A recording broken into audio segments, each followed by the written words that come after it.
ಹರೇ ಶ್ರೀಕೃಷ್ಣ. ಶ್ರೀಮದ್ ಭಗವದ್ಗೀತೆ ಅಧ್ಯಾಯ 7 ಶ್ಲೋಕ 12.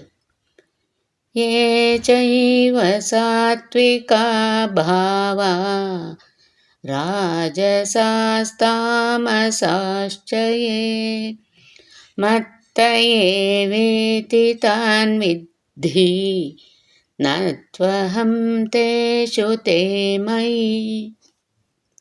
ಇದನ್ನು ತಿಳಿದುಕೋ. ಸಾತ್ವಿಕ, ರಾಜಸ, ತಾಮಸ ಸ್ಥಿತಿಗಳೆಲ್ಲ ನನ್ನ ಶಕ್ತಿಯಿಂದ ಪ್ರಕಟವಾದವು. ಒಂದು ಅರ್ಥದಲ್ಲಿ ಪ್ರತಿಯೊಂದು ವಸ್ತುವೂ ನಾನೇ. ಆದರೆ ನಾನು ಸ್ವತಂತ್ರನು.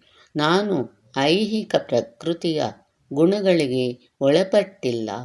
ಬದಲಿಗೆ ಅವು ನನ್ನಲ್ಲಿ ಇರುವುವು. ಈ ಜಗತ್ತಿನ ಎಲ್ಲ ಐಹಿಕ ಚಟುವಟಿಕೆಗಳೂ ಐಹಿಕ ಪ್ರಕೃತಿಯ ತ್ರಿಗುಣಗಳಿಗೆ ಅನುಗುಣವಾಗಿ ನಡೆಯುತ್ತವೆ. ಈ ಪ್ರಕೃತಿಯ ಐಹಿಕ ಗುಣಗಳು ಪರಮಪ್ರಭು ಕೃಷ್ಣನಿಂದ ಹೊರಸೂಸಿದರೂ ಆತನು ಅದಕ್ಕೆ ಒಳಪಟ್ಟವನಲ್ಲ.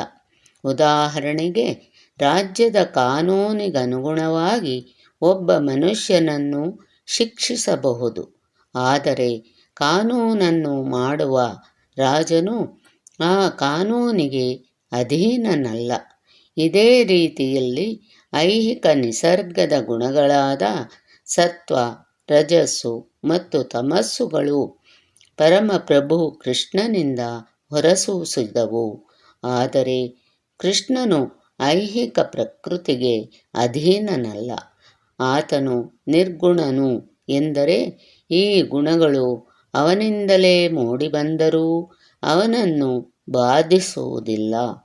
ಇದು ಭಗವಂತನ ಅಥವಾ ದೇವೋತ್ತಮ ಪರಮಪುರುಷನ ವಿಶಿಷ್ಟ ಗುಣಗಳಲ್ಲಿ ಒಂದು.